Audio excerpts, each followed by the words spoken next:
केंद्र सरकारचा आपत्ती निवारण निधी जो आहे त्याच्यामध्ये हजारो कोटी रुपये पडून आहेत।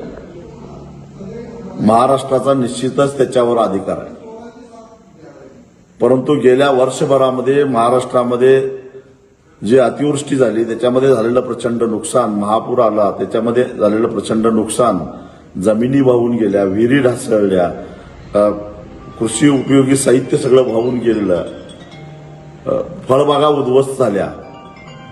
याच्या पाहणीसाठी केंद्र सरकारचं 2 वेळा पथक येऊन गेलं, परंतु आश्चर्याची गोष्ट म्हणजे महाराष्ट्र सरकारनं मदतीसाठी अजून केंद्र सरकारकडे प्रस्तावच पाठवलेला नाही, अशी माहिती केंद्र सरकारच्या कृषी मंत्र्यांनी लोकसभेमध्ये दिली। हा सरळ सरळ राज्य सरकारचा बेजबाबदारपणा आहे आणि याच्याबद्दल आता मुख्यमंत्र्यांनी आपली भूमिका स्पष्ट केली पाहिजे। केंद्र सरकारचं पथक 2 वेळा येऊन गेलं आणि राज्य सरकारची मागणी तिथं जात नसेल, प्रस्ताव जात नसेल, तर याचा अर्थ काय?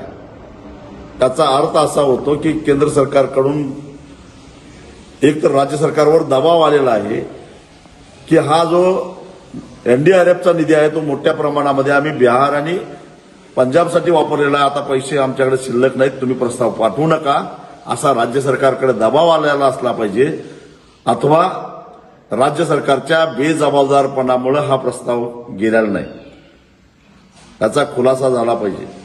राज्यातला शेतकरी एका बाजूला मदतीसाठी टावं फोडत असताना, शेतकऱ्यांच्या आत्महत्या वाढत असताना, शेतकऱ्याला मदत करायचं राहिलं दूर, त्याचा जो हक्काचा निधी आहे तो सुद्धा जर त्याला मिळत नसेल तर याचा खुलासा मुख्यमंत्र्यांनी केला पाहिजे।